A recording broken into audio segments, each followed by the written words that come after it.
This is Raheel Stories Hub, where every story hits the bone. If you like real feel cinematic journeys that linger, subscribe now and stay until the end. Today's story is the tale of a man whose past returns like a storm. Before the cell, his name was William Carter.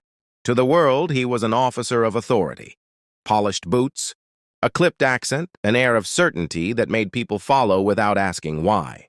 He came from a life of privilege, in a coastal town where the lake cut a quiet line through the fields, silver in the mornings, black at night. People respected him, even feared him. That fear fed him. William's family had money, connections, and a history that taught him how to bend rules. He had a way of making his decisions final. When he spoke, doors closed and people folded. In the name of order, he blurred lines, trading justice for expediency. He justified things to himself the way men with power always do, small compromises, then larger ones until the last barrier fell away. There was one thing he could not foresee: how a single evening would unravel everything. On a wet autumn night, after a celebration in the officers' mess, William and his companions returned to the lakeside house where a laborer, a man called Mateo, lived with his mother. An argument flared, words shoved hands. Rumors would later say William crossed a line. The next morning, Mateo drowned in the shallow water near the reeds. The official report called it an accident. The locals said otherwise. In the months that followed, William kept his composure. His superiors praised his decisive action. But a few kept watch. An old clerk, whose conscience had teeth. A washerwoman who had seen more than she spoke. They knew that for some people, justice takes its time. Then a complaint arrived. Small at first. A witness who remembered the argument. A piece of clothing found near the reeds. A ledger with entries that didn't match the official files. The board convened. William fumbled for control, and in doing so, exposed more. When the verdict came, it hurt more because it was public. Arrested, charged, and sent away. Inside the cell, the prison swallowed him the way the lake had swallowed the night. The cell was narrow and smelled of old rain and rust. He kept his posture at first. The old habits of command still rose to the surface. But the bars had a quiet effect on speech. The bigger your voice had been, the lonelier it sounded here. Sleep was a thin thing. William's nights were filled with small noises magnified, the drip of water, the scuff of a boot, a cough that could have been a confession. Men around him were different in innocence, in guilt, in how they carried the weight of their choices. Some screamed out names at night.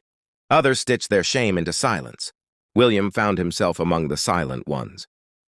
He tried to keep control the only way left to him, by control of routine. He scraped the dates into the wall. He kept small things in order, his blanket folded, his cup set carefully. But routine was a thin shield. At night, a dream kept returning, a dark lake, reeds brushing a pale face, a small shoe floating away. In his dream, he reached, and water closed over his fingers. He woke with water-slick sheets and the iron taste of fear. The guards noticed the change. At first a stare, then a glance that looked like pity but carried a stranger's judgment. William's dreams bled into daylight. He began to write, under the light of the small window high in his cell. He wrote to no one, fragments of apologies he could not say aloud, a ledger of decisions catalogued in his own hand, an admission that had no plea to save it. His handwriting became thinner, like pieces of a person being shaved away. Rumors moved faster in prison than they had outside. They said the lake had not forgotten, that some places remembered wrongs and corrected them in their own way.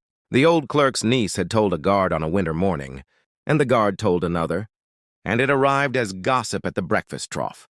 William laughed at first, then stopped. Fear that once looked foreign now nested behind his ribs. One night, the other men in the block woke to the sound of weeping from William's cell, though he had always been a man who did not cry. They heard him whispering names, calling first one, then another, his voice a threat of regret. The guards shrugged it off. Men in prison speak in voices that carry old storms. Time compressed. William lost the shape of days. For him, the small window was everything, a thin square of dawn, a sliver of weather, a place where sky intruded into the concrete world. He would stand on the bunk at dawn and press his palm to the cold sill as if he could touch the outside and erase the echo that floated back to him from the lake. He stopped eating some nights. When he did eat, he picked at food as if it were a confession he could not swallow. He began to have visitors at the prison. Not his family, who had retreated, but the ones his deeds had wronged would come sometimes, eyes like slow knives. They came not to speak, but to watch. He felt them like the pull of a tide. On one gray afternoon, a thin boy from the village appeared before him in the visitor's room. He did not say much. He pressed a small, soaked scrap of fabric into William's palm, the shirt tail that had been missing the night Mateo died. William's hand trembled as if the cloth had weight. That night, the dreams turned to something more acute. Footsteps in the corridor that were not quite human, a voice that could have been the lake or his own conscience, saying the name Mateo as if it were a bell. The guards wrote about it in their logs later. The last night of Cell Block B was different. Rain came down in stripes, the kind that makes the iron railings weep. William did not lock his cell door properly. He had been fidgety all evening, polishing the little things, folding his blanket, arranging the few papers he had. At midnight, he rose and walked to the window. He stood there, not looking out, but looking at his hands. He muttered to himself. Sometimes the men had heard him speaking in the old clerical phrases of his life. Sometimes he screamed just once and then grew quiet. A guard passed and paused, seeing the light from William's cell. He shook his head and moved on. No one thought to stay. When morning came, they found the cell open. No signs of struggle. The bed was tidy. A cup lay on the floor, tipped but dry. On the sill, the small rectangular window that had been his lifeline, there was a thin smear of water and a single wet footprint on the stone. Ledge facing outward, no other footprints. On the far side of the cell lay his hat. On the floor, near the door, the letters he had written were scattered like leaves. They searched the compound. They found the pathway to the lake and saw nothing at first, just the reeds trembling under rain. Then, near the edge of the water, faint wet prints led to the reeds and stopped at the dark band where the lake swallowed the shore. The water was placid, but the surface held 100 tiny concentric rings as if something had leaned over and breathed. No one had seen him leave. No one had seen him move. He was an officer once, a man who had made decisions and ordered others. Now he was the subject of a story whispered in every corner of the town. Some said he had been taken by fear, walked into the water and given himself to the thing he had denied. Others said the lake kept its own balance. What had once been taken by his hands was finally reclaimed. The clerk who had helped bring evidence to the board walked to the water that afternoon. He stood for a long time. He told the children later that what mattered was not that William had gone. What mattered was that the name Mateo could now be said without a loose bell in the throat. The lake had closed over the question. Some found that answer enough after the cell. In the town, the story of William took on the tones of myth. People spoke of the window he had looked through, of the prints that stopped at the reeds, and of the hat they found on the cell floor. The bakery by the docks closed early, and the old men sat and made room for one another at the table of memory. For some, the ending was justice. For others, it was a stain that could not be washed.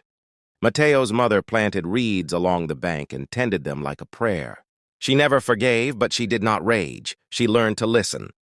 Sometimes, late at night, she said she heard a soft humming, like a man trying to remember the words to a sorrowful song. It could have been the breeze through the reeds.